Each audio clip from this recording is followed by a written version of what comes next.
پاسخ اخیر حماس به طرح ترامپ با واکنش مثبت غیرمنتظره‌ای از سوی رئیس جمهور آمریکا همراه شد.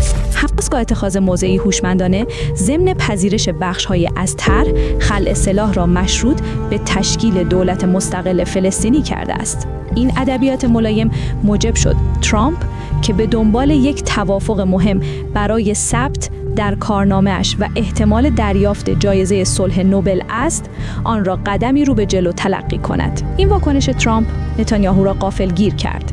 نخست وزیر اسرائیل که نابودی کامل حماس، اشغال غزه و ایجاد بازدارندگی دائم را هدف گرفته، تصور نمی‌کرد حماس به طرح پاسخ مثبت دهد.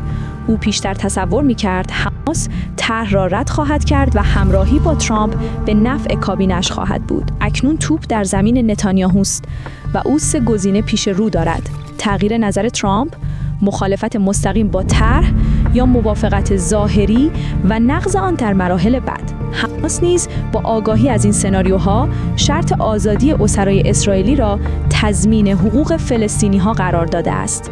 اکنون جهان منتظر واکنش نتانیاهوست، در حالی که ترامپ و برخی کشورهای منطقه پاسخ حماس را گامی مثبت تلقی کردند.